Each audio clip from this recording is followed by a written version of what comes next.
Hello mga katumbok. So ngayon naman mga katumbok, mag-aaral naman tayo ng safety shots kapag ganito po yung posisyon ng tatlong bola. Yan. Alam ko, familiar na kayo dyan syempre. Pero pinapractice din po yan mga katumbok. Katulad po nun, kung mapapansin nyo, medyo makapal yung tinama dun sa 8. Kaya kung hindi kumanto yun, malamang ay mabenta yun dun sa kalaban mo. So ganito naman yung mangyayari kapag hindi mo nakarkula yung pectus mo. So yan, pwede ka talagang ma-scratch dyan. Yan, malas na malas ka talaga pag na-scratch yun. At nangyayari lagi yun mga katumbok. Ilang beses na rin nangyari sa akin yun. Kaya maganda, pinapractice po yung ganitong posisyon. Alam ko, very familiar na kayo dito. Laging nangyayari to sa laban. So dapat dyan, pakiramdaman mo yung lakas ng tira. Siyempre yung patama sa 8. Hindi manipis, hindi rin makapal. So yan, parang ganyan.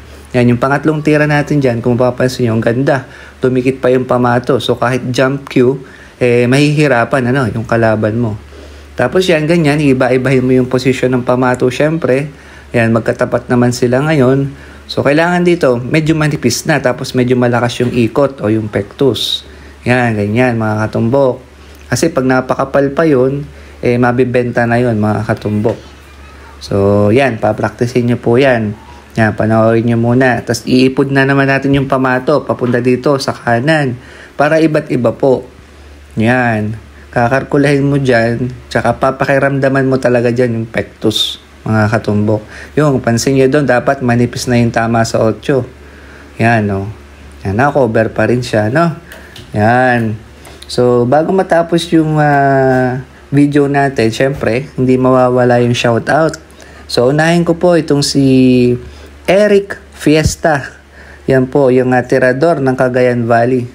So, ito muna mga katumbok Yan, kung papansin nyo dito mga katumbok, nasa dulo na yung pamato. So, pwede mong gawin dito, yung tawid dagat. Yan, pasa bola kung tawagin. Kaso nga lang, pag ginawa mo yan, kung papansin nyo dyan, madali ka makaka-counter kasi kita yung 8. So, ito pa yung isa na pwede mong gawin, mga katumbok. Pwede mo siyang dobletihin ng parekta. Pakapal lang siya. Tapos, may kontra sa kanan. Panoorin nyo na lang yung mangyayari. Para may idea lang po kayo, ha? At saka, pwede nyo rin itong practicein, Yan, ganito ang mangyayari, mga katumbok. Yan. Yun, patay. Yan ang sinasabi ko pag ginawa mo yun.